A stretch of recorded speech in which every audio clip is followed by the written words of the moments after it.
Welcome to My Family and I channel, the place where we help you become a better version of yourself one day at a time.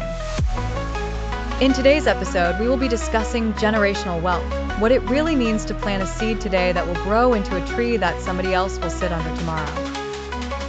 In 1970, a young man named Henry Thomas stepped off a Greyhound bus in a foreign city in search of a better life.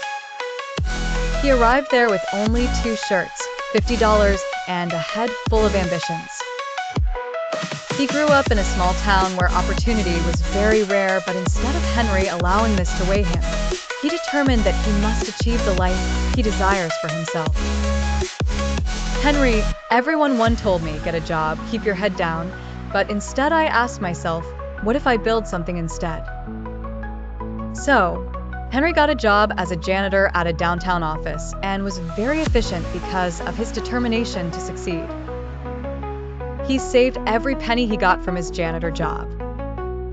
After several years, he bought his first home, a little brick building with peeling walls and a broken fence.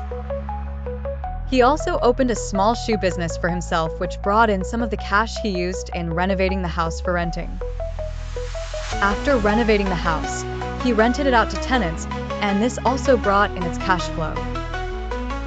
40 years after we meet Irene, Henry's granddaughter. She is a 29-year-old engineer, and because of the things she learned from her grandfather, Henry, she decides to always save money from her salary. She had a fixed amount of money she always saved, and when the money became big, she used it to buy land instead of spending it on luxury items like phones, bags, vacations, etc. She remembers all the things her grandfather used to say, land don't disappear.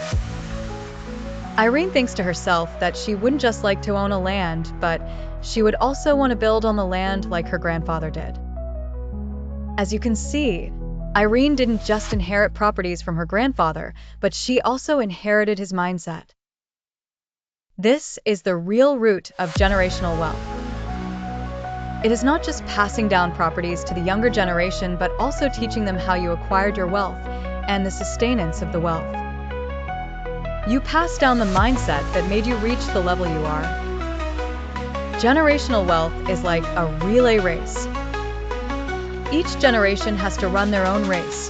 The baton one runs with is not just money, but the knowledge they have and the habits they form. The truth is that building wealth is not simple, especially for those starting from the scratch. It takes intention, patience, and community. True generational wealth happens when a family decides to make choices that outlive them.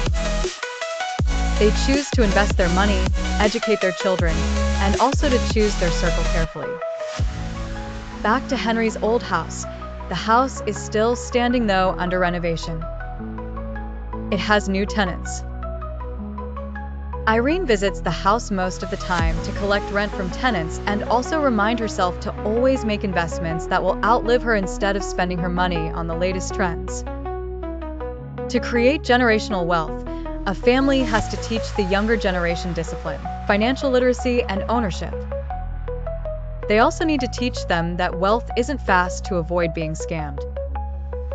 It is achieved layer by layer. One generation adds a flaw, another adds a window, and another adds a room, and the one day, someone they will never meet might live better because of what they started.